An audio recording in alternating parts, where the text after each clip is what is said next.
Сіздерме, менің тұрақты көрермендерім. Бүгін мен сіздермен кәріжіліктің қасиеті туралы айтатын боламын. Видеоны соңына дейін көріңіздер. Менен кереметте жақсы ақпарат алатындарыңыз сөзсіз. Ал ендеше бастайық. Құрметті менің көрермендерім, бұл кәріжілік.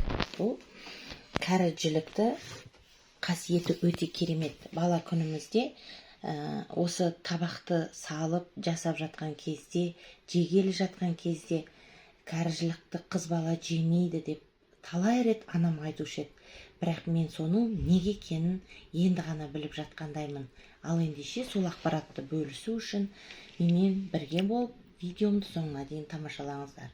Бұл кәріжілік бісміллә деп ең бірінші тамақты салған кезде қазанға осы кәріжілік бірінші салынады. Неге десеңіздер, басқа жіліктердің, басқа тамақтардың жақсылығын шақырушы осы кәріжілік болып табылады. Және осы кәріжілікті үлкен бас табақ, қос табақ, жәнегі қадірменді табақтардың қасына қоймайды. Бұл кәріжілікті үйіңізге арнап сойылған мал болатын болса, сол үйдің иесі мүжу керек. Біздің қазір папамыз жұмыстан келді. Енді сіздердің көздеріңізше емес, қазір өзі мұжиды. Папамыз осыны өзі қазір жейді, былайша айтқанда. Енді кәріжіліктің қасиетін айтып өтейін. Мысалы, бұны қыз бала жемейді деп айттық. Үлкен кісі өзінің жәнегі осы кәріжілікті мұжық болғаннан кейін сүйегін қораңыздың босағасына байлауыңызға болады. Оған себеп бұл кәріжіліктің қасиеті деген керемет. Қораңыздағы малдың көбеюіне, аман болуына осы кәріжіліктің қасиеті бірден бір себеп екен. Оған байланысты мен сіздерге бір жәнегі ұл балаға да бермейді. Ұл балаға да бермеу себебі ол да көп уақыт бойы үйленбей отырып қалады деген наным сенім бар. Мен өз басым қазақ жердің қызымын. Қазақ жерінен қазақ болғаннан кейін қазақтың ырымдарына өте қатты сенемін. Енді мына кәріжіліктің қасиетіне бір аңыз айтып өтейін. Мына бір апа мен ата болған екен. Оның жалғыз ұлы сауда жасаймын деп, байдың баласы сауда жасаймын деп қалаға кетерінде әкесі айтқан екен: әй балам, мына кептірілген кәріжілікті бір қалтаңа салып алып жүрші балам деген кезде баласы айтқан екен: ой, сіздің осы бір ырымдарыңыз таусылмайды екен деп. Ал енді сол баласы саудасын жасап, малын сатып, базардан қайтып келе жатқан кезде көп қарақшылар оны тонайын деп жатқан кезде оған көп ойламаған жерден бір құтқарушылар келіп баланы құтқарып қалады да аман есен ауылына дейін әкеледі. Әкеліп жатқан кезде, келіп үйіне тағаған кезде, бірақ жаугершілік сол жәнегі қарақшылар тонап жатқан кезде, тонайын деп жатқан кезде баланың аяғына оқ тиіп қалады да жараланып қалады. Үйге келгеннен кейін әкесіне болған жағдайды баласы бастан аяқ баяндап береді. Сол кезде әкесі айтады: егер де сен осы кәріжілікті басында ол ал деген кезде оны бір қатты бір ықыласпен қабылдамай, бір көп дорбалардың ішіне сала салады. Сол кезде әкесі айтады: сенің сол ықыласпен қабылдамай дорбаларға сала салғанның әсерінен сенің аяғың жараланып қалды. Егер де сен менің айтқанымды тыңдап, сол кәріжілікті жақсылап сақтайтын болсаң, сенің аяғыңа ол оқта тимес еді деп түсіндірген екен. Міне кәріжіліктің содан міне жігітті де сақтап тұратын осы кәріжіліктің қасиеті екен. Тағы да бір мысал ретінде айтайын. Бір бай болған екен. Байдың жалғыз ұлы ғана болған екен. Оны мен өз құлағыммен осы шешемнен естіген әңгімем. Енді осыны айтып берейін сіздерге.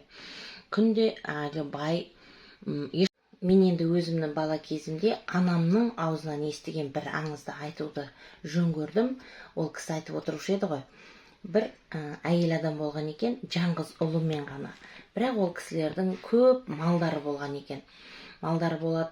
Сосын бір қарақшылар айтады, ойлайды: осының үйінде малдарын қорғайтын қорғаушысы жоқ. Осы кісілердің малдарын тонайық деп күнде торуылдап кешке жақын келеді екен. Кешке жақын келген кезде қалай ұрлықшылар қораның маңайына пайда болады, көп анандай оларды күзетіп жүрген күзетшілер пайда болады. Сосын олар күзетшілер ешқандай ештеңе істей алмағаннан кейін күнде ұрлықшылар қайтып жүреді. 1 күн болады, 2 күн болады, 3 күн болады. Соң 4-ші күні ол келеді де айтады: енді расын айтайын, мен сіздің үйіңіздің осы малыңызды тонайын деп неше күн болды келіп жүредім. Бірақ ешқандай мен соны істей алмадым. Өйткені кешке жақын сіздің қораңыздың маңайын бәрінде торушылар пайда болады деп. Сол кезде айтқан екен: менің торушылым осы кәрі жілігім деп. Бұл кәрі жілікті, мысал үшін біз басқа жіліктердің ортасынан кесіп, ішіндегі майын аламыз, кәрі жіліктің ортасынан кесуге болмайды. Кәрі жіліктің тағы да міне қосымша қасында мына жерінде бір сүйегі болады. Осы сүйекті алып, баяғыда папам марқұм маған біз жасап беретін. Ол бізбен біз тоқыма тоқитынбыз, қолбақ тоқитынбыз, нәски тоқитынбыз. Жәнегі әңгіменің аяғында осы кәрі жілікті тұтастай жәнегі әйел адам қорасының босағасына байлап қояды екен.